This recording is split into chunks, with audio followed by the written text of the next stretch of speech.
দুটা বিশেষ সময়ত কিছু মাহ আগত মই অসমীয়া হিচাপে যথেষ্ট মই গৌৰৱ অনুভৱ কৰিছিলোঁ।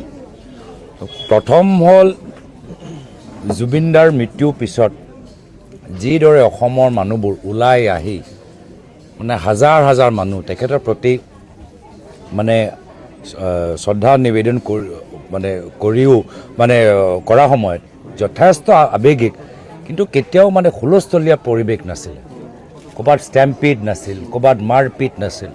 আমাক লৈ সেইটো খুব এটা মোৰ মনত এটা ভয় আছিল কি যিদিনা সকলোৱে এদিন ক'ৰবাত এদিন যাবই লাগে, তো জুবিনদা যোৱাৰ পিছত অসমৰ অৱস্থা কি হ'ব? মইতো জানো যে মানুহ ওলাই আহিব, ৰাস্তাত একদম ভাঙি পৰিব, কান্দিব, আৱেগিক হ'ব, চিঞৰিব।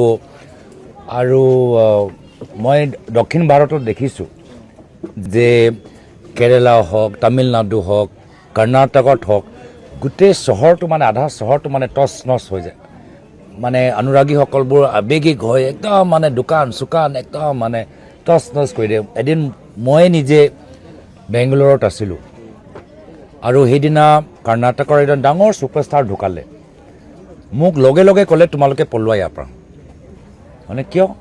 আপোনালোকে এতিয়া আৰু বেংগলোৰ মানে তুমি চিনি পাব নোৱাৰিবা, মানুহবোৰ ওলাই আহিব, উৎপাত কৰিব, ভাইলেঞ্চ হ'ব, পলোৱা ইয়াৰ পৰা। মই ওলাই গ'লোঁ, একো নহ'ল, কিন্তু এনেকুৱা এটা পৰিস্থিতি, এনেকুৱা এটা ভয়।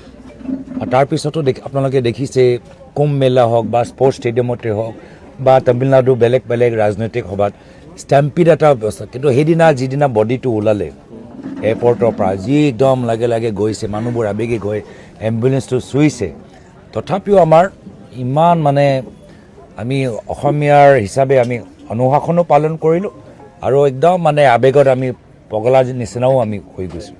সিদিনাও মই খুব গৌৰৱ অনুভৱ কৰিছিলোঁ অসমীয়া হিচাপে। আৰু তাৰ পিছদিন তাৰ বেলেগ এটা সময়ত য'ত মই বহুত গৌৰৱ অনুভৱ কৰিছিলোঁ, সেয়া হ'ল যেতিয়া তেজপুৰ ইউনিভাৰ্চিটিত প্ৰায় 2 মাহ তোমালোকে যিমান সুন্দৰভাৱে ইমান অনুশাসন পালন কৰি মানে নিজৰ মাজত একতা, নিজৰ মাজত কোনো ধৰণৰ ৰাজনীতি সোমাবলৈ নিদিলা আৰু কিমান যে চেষ্টা কৰা গৈছিল।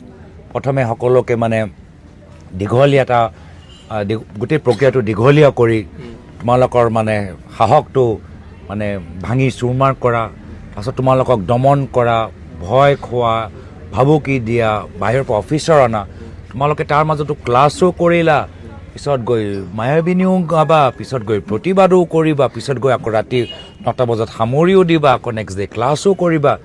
ইমান যে তোমালোকে সুন্দৰভাৱে মানে একেলগে যে তোমালোকে একগোট হৈ থাকিলা, মই সেয়া লৈ মই খুব প্ৰাউড ফিল কৰিছিলোঁ। আৰু সেইকাৰণে মই বিভিন্ন সময়ত যিমান মই পাৰোঁ আমি ছাপোৰ্ট কৰিবলৈ চেষ্টা কৰিলোঁ।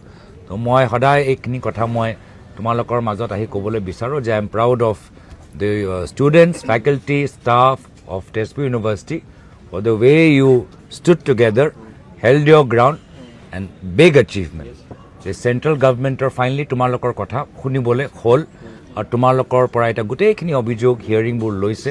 তোমালোকে নিজকে ষ্টুডেণ্ট হিচাপে, বহুতে কয় আমি যুৱক হিচাপে, ছাত্ৰ হিচাপে আমি কি কৰোঁ, যে আমি ইমান আমাৰ কম বয়স আমি কি কৰোঁ। তোমালোকে দেখাই দিলা যে যেতিয়া ল'ৰা ছোৱালীবোৰ একগোট হয় আৰু ডিচিপ্লিন হয়, ডেম'ক্ৰেটিকভাৱে কাম কৰি থাকে, যিকোনো চৰকাৰ কিয় নহওক শেষত গৈ ষ্টুডেণ্টছৰ ওচৰত আহিবই লাগিব। তো এই ইউনিভাৰ্চিটি যি ইউনিভাৰ্চিটি আন্দোলনৰ পৰাই জন্ম হ'ল, আকৌ এটা পুনৰ এটা আন্দোলনত তোমালোকে ডাঙৰ সলনি আনিব পাৰিলা, মোৰ ফালৰ পৰা শুভেচ্ছা থাকে।